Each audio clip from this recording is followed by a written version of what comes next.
Hi, this is Jenny Langley, author of the new Maudsley Training Manual. This is the second of a series of videos about the decisional balance. So remember, the decisional balance has 4 quadrants, and this is when somebody's in two minds, in contemplation about making changes. So the first quadrant is, I don't want to make any changes, I'm going to stick with my eating disorder, for example. The second quadrant is, these are all the disadvantages of my eating disorder, so I'd like to give it up. The third quadrant is, oh, but I'm a bit worried I might fail, and the eating disorder gives me so many benefits. And then the fourth quadrant is, yes, these are all the benefits. And we have to acknowledge as carers that sufferers will need to be looking at all 4 quadrants before they can actually start to think about making changes.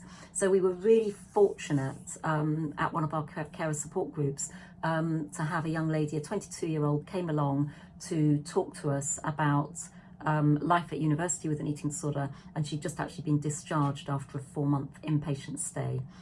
So for the purpose of this exercise, we'll call her Liz.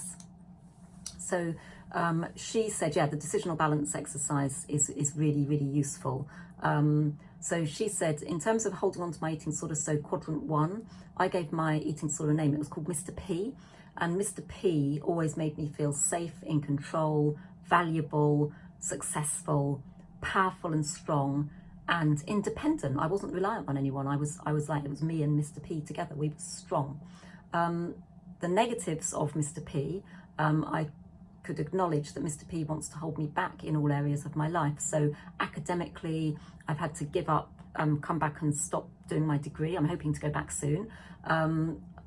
It's delaying my dream career to be a vet. Socially, it makes it really hard to communicate and to spend time with friends. So I've been really, really isolated at university, and obviously I'm at home at the moment. Family, my dad and my brother in particular worry about me so much, and it really upsets me to see that. With myself, I'm never able to rest or relax and take time for myself or care for myself. And just in terms of general health, the illness makes me look and feel terrible. And it does make me worry about longer term impacts on my physical health in later life. In terms of the third quadrant, yeah, Mr. P really fights back when I'm starting to think that I might want to give up my eating disorder. So he's there in the back of my mind all of the time. And he was really, really there at university. It was like he loved the fact that I went to university. He says things like, only I can make you stronger. You're worthless without me. I know you best, Liz. Listen to me. Trust me. Don't trust anyone else. Don't disappoint me. And don't fail yourself again. You're a waste of space. I can change this for you. So Mr. P, battling Mr. P on her own at university must have been a real challenge. And she said, I just couldn't do it. And I've ended up coming home and going to be an inpatient for 4 months. And she says, even when I tell Mr. P to leave me alone, then my own insecurities kick in, which is the fear of failure. And what will I be without my eating disorder? And then she described quadrant 4. She said, I know that there are so many reasons to carry on with my recovery journey. So she'd made really good progress in her 4 months in the inpatient unit. And she spoke so eloquently to us in our group. It was amazing. You know, I'm planning to go back to uni in a few months. I want to finish my degree. I know that I'll have a much better social life and social connections. I'll be physically stronger, brighter, able to have a family, basically enjoy life. And life, of course, is so full of possibilities and the potential for joy and success. But she also said, I have to acknowledge that Mr. P may still be there lurking in the background, even when I'm way down the road towards full recovery. He's there ready to pounce at any time of weakness. You know, I can't just dismiss him. He kind of is there. He's part of me.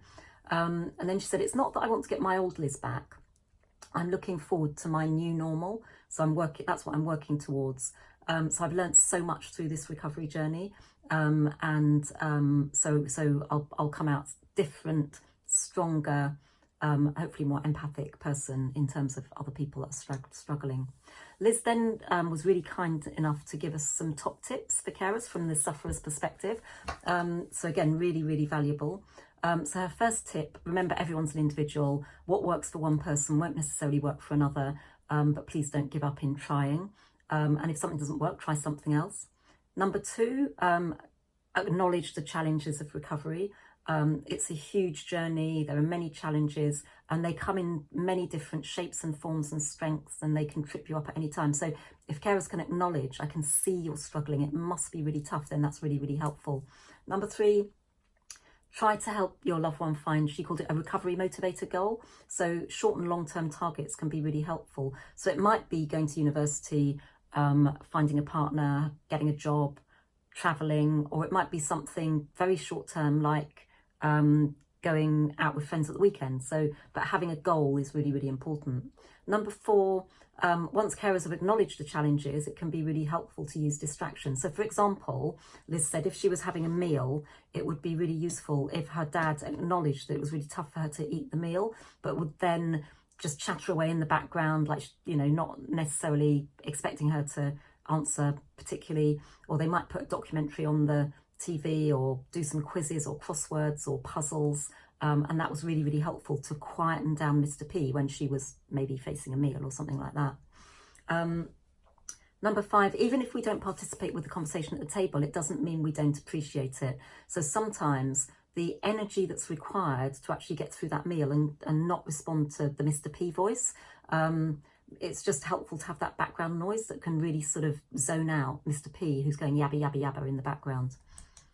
Okay, this one hadn't occurred to me before. She said, when I'm eating a meal, it's really helpful if the people eat at about the same pace as me. So, because if I finish before everyone else, I feel greedy. And if I finish behind everyone else, I feel that I've eaten too much, or I must be really weird or something. So if you can see that your loved one is struggling and they're going a bit slowly, just go a bit more slowly. And if they're eating very quickly, maybe just try and eat a bit more quickly, just to so everyone's together, and then the meal comes to a natural end and there's no kind of awkward bits or scope for the sufferer to start having recriminations and listening to that voice in their head. This one I think applies to people with eating disorders and teenagers basically. Never rush us or tell us what we have to do. I'm forever telling parents, don't say to your teenagers, I think you should do this. And Liz said exactly that. She said, ask what would be most helpful rather than saying, I think this is what you should do. Calmness and compassion are really powerful. And again, she said the language is so important. So if a carer says, I can see this is a challenge for you, can you explain why to help me understand? Is a really supportive, open question. She said you can use this decisional balance tool to open a conversation with your loved one at any stage. You know, if you're guessing that they're ready, it's okay to say, well, should we fill in this decisional balance? If they're not ready, they'll just tell you, they'll just say no. I mean, they might be rude, but they'll just say, no, I don't want to do it. And then you can put it back in the toolbox for a later stage. This one, very important, please look after yourselves. Your life is not just about the eating disorder. And lots of sufferers say that when their carers have been to the carers workshops, that actually they learnt to step back a bit. And it was really, really fantastic for the sufferer to see that the carers could be off doing joyful things themselves. They weren't just always looking so exhausted and worried about the person with the eating disorder. And she's finished with, my dad was so much more helpful once he started coming to the carer support group and the skills workshops. And the insight and skills he gained have been invaluable. And he has become the best tool in my box for recovery. So that's a really lovely thing, isn't it, for a daughter to be saying about her dear old dad. Okay, so the decisional balance obviously helps us to understand the complexity of the contemplation phase. We're so lucky to have these insights from Liz. Remember that addressing the quadrant 3 is one of the most important thing for us as carers to acknowledge. So this exercise can be used either by carers in a group, so we do it in a group setting, seeking to understand the challenges that anyone might be facing. It can be used by carers with their loved one, or it can be used by sufferers on their own when they're ready to examine their own thoughts about making changes. So it can be used basically whenever you like. So thank you for watching. All of the videos and worksheets can be downloaded from www.newmaudslaycarers-kent.co.uk. Thank you.